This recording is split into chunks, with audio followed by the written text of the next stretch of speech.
শুক্রবার আসলেই মনে চায় ছেলেটার জন্য অন্যরকম কিছু রান্না করি। আমার ছেলেটা পোলাও আর বিরিয়ানিটা খুব পছন্দ করে। যদি শোনে পোলাও রান্না করেছি কিংবা বিরিয়ানি রান্না করেছি খুব খুশি হয়ে যায়। তাই তো আজকে ওর জন্য পোলাও আর মুরগির মাংস রান্না করব। হ্যালো গাইস, আসসালামু আলাইকুম। আজকে চলে আসলাম নতুন একটা ভিডিও নিয়ে। আজকে আমি রান্না করব সাদা পোলাও আর মুরগির মাংস। পোলাও রান্না করার জন্য চুলায় একটা পাতিলা নিয়ে নিলাম। পাতিলাটায় আমি তেল দিয়ে দিলাম।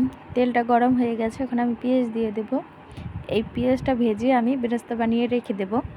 আমার পোলাওটা যখন রান্না হয়ে যাবে তখন আমি এই পেঁয়াজের বেরেস্তাগুলো পোলাওর উপর দিয়ে দেব। নেড়ে চেড়ে সুন্দর করে পেঁয়াজগুলো ভেজে নেব। আমি পেঁয়াজগুলো ব্রাউন কালার করে ভেজে নেব। এই তো আমার পেঁয়াজগুলো ভাজা হয়ে গেছে, এখন একটা বাটিতে তুলে রাখবো। এরপর ওই তেলটার মধ্যে আমি আগে থেকে ধুয়ে রাখা পোলাও চালগুলো দিয়ে দেব। তারপর নেড়ে চেড়ে ভালো করে ভেজে নেব পোলাও চালটা। আমি এই ভাতটা রান্না করার জন্য গরম পানি ব্যবহার করব। তাই পরিমাণ মতো পানি অন্য একটা চুলায় গরম করে নিয়েছি। এবার পানিটা ভাজা চালের মধ্যে দিয়ে দেব। এরপর দেব পরিমাণ মতো লবণ। আমি ভাতটা কুকারে রান্না করব, তাই কুকারে বসিয়ে দিয়েছি। অন্যদিকে একটা কড়াই নিয়েছি মুরগির মাংস রান্না করার জন্য। কড়াইতে তেল দিয়ে দিলাম গরম করার জন্য। গরম কড়াইতে দিয়ে দেব তেজপাতা, দিয়ে দেব গরম মশলা, আর এরপর আরও দিয়ে দেব আগে থেকে কুচি করে রাখা পেঁয়াজ। এরপর পেঁয়াজগুলো গরম মশলার সাথে নেড়ে চেড়ে ভালো করে ভেজে নেব। আমার মনে হয়েছিল তেলের পরিমাণটা একটু কম হয়েছে, তাই আর একটু তেল দিয়ে দিলাম।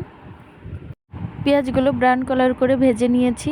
এবার দিয়ে দিব বাটা মশলাগুলো। দিয়ে দিলাম 1 চা চামচ আদা বাটা। আমি এখানে রসুন একটু বেশি দেব, তাই 1 চামচের বেশি একটু রসুন দিয়ে দিলাম।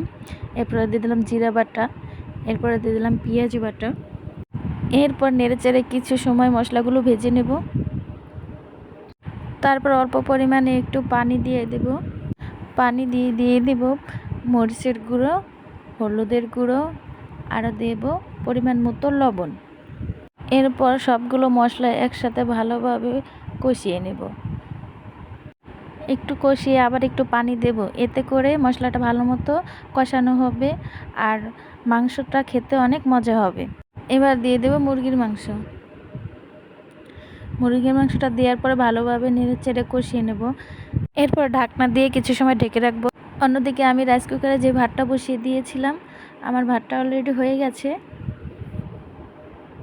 এবার ঢাকনা উঁচু করে মুরগির মাংসটা নেড়ে চেড়ে আরও ভালোভাবে কষিয়ে নেব। এরপর কষানো মাংসের মধ্যে একটা টমেটো কেটে দেব। টমেটোটা দেওয়ার পরে মাংসটা আরও ভালোভাবে কষিয়ে নেব। এবার আমি আরও কিছু সময় ঢাকনা দিয়ে ঢেকে দেব। আমার ছেলেটা যেহেতু আলু পছন্দ করে, তাই আমি গোশের মধ্যে একটা আলু দেব। আলু দেওয়ার পর মাংসটা ভালোভাবে কষিয়ে নেব। আমি মুরগির মাংসটা গরম পানি দিয়ে রান্না করব, তাই আলাদা একটা হাঁড়িতে গরম পানি করে আমি মাংসের মধ্যে দিয়ে দিব।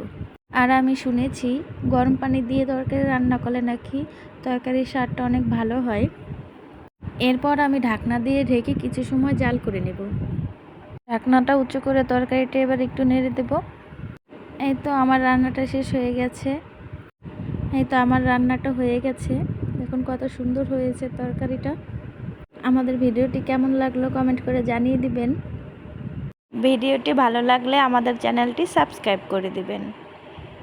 রান্না শেষ, এবার আমি আমার ছেলের জন্য খাবারটা বেড়ে নিলাম। আমি এখন ওকে খাইয়ে দেব। সবাইকে ধন্যবাদ। আল্লাহ হাফেজ।